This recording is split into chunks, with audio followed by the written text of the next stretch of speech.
அப்படியா? பிள்ளைகளை நீங்க வளர்த்து வந்தீங்கன்னா உங்களுக்கு புண்ணியமா போகும். சரி. அப்படி இல்லைன்னா சாபத்தான் வாங்குவீங்க. ஐயா மகாமுனிவரே, நாங்கள் ஆடவர்கள் கண்களை பிடிக்க மாட்டோம்.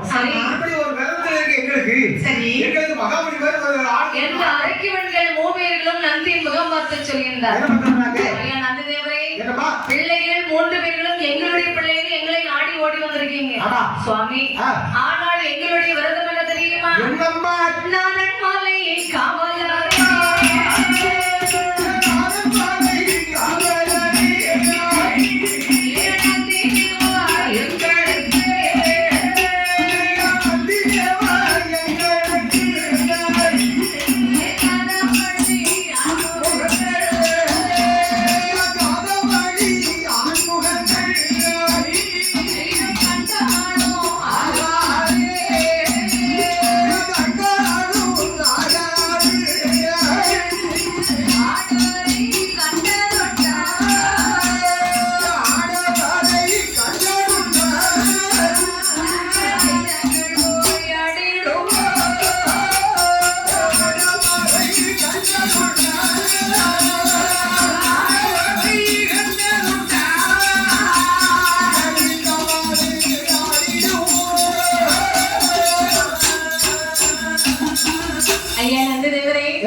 எங்களுடைய விரதம் என்ன தெரியுமா?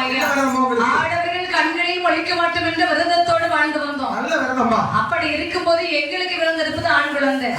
இந்த பிள்ளைகளை நாங்கள் வளர்த்தோமையானால் பெரிய பாவம் என்று சொல்லிதான் நாங்க பணமரத்தை நல்ல போட்டு வந்தோம் சுவாமி. சுவாமி பெற்ற குழந்தைய பணமரத்தை நல்ல போட்டு பெரிய பிள்ளைகளை நீங்க தான் வளர்த்தார்கள் வளர்க்கணும் நீங்க சொல்லிட்டேன் சுவாமி. மாட்டவன் சொன்னோமையானால் மனக்குறைகள் உண்டு சுவாமி. அப்படியானால் பிள்ளைகளை நாங்கள் வளர்க்க வேண்டும் என்று சொன்னால் இந்த பிள்ளைகளின் முகம் எங்களுக்கும் எங்களின் முகம் இந்த பிள்ளைகளுக்கும் தெரியக்கூடாது. அவைகளுக்கு சம்மதம் என்றால் சொல்லுங்கள். பிள்ளைகளை நாங்கள் வளர்க்கிறோம் சுவாமி. 3 பேருக்கு 3 கொரோனா ட்ரெஸ் வாங்கி ஓட்டுக்கிட்டீங்கன்னா உங்க முகம் அவங்களுக்கு தெரியாது, அவங்க முகம் உங்களுக்கு தெரியாது.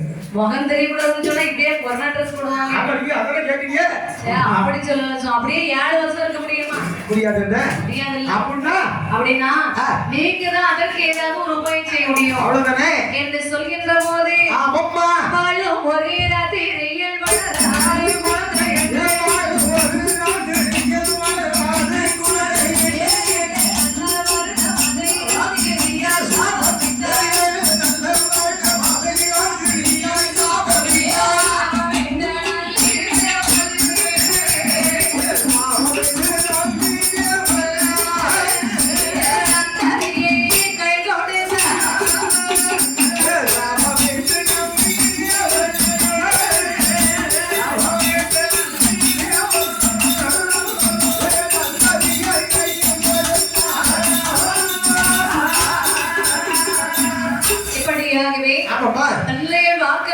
சொல்கின்ற போது நந்தி தேவர் பார்த்தார். 7 வருடத்தையும் ஒரு ராத்திரியாய் சாபமிட்டார்.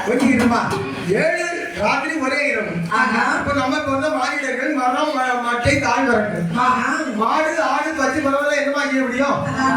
இது அந்த அரைக்கிவன்களுக்கு மட்டும் தானே. அவர்கள் கண்களுக்கு மட்டும் தெரியும். அம்மா நமக்கு எல்லாம் மட்டும் தாங்க முடியுமா? அதான் நம்ம கேட்கிறேன். 3 பெண்களுக்கு அப்படி வெளியில் கொண்டால் போடுவது என்று சாபம் கொடுக்கின்றார். பிள்ளைகளை கையிலே கொடுக்கின்றார் நந்தி தேவரானவர். குழந்தைகளை கையிலே வாங்குகின்றார்கள் அரைக்கிவன்கள் ஓவியர்களும். அழகாகவே பாலாமதம் கொடுத்து வளர்த்து வந்து கொண்டிருக்கின்றார்கள்.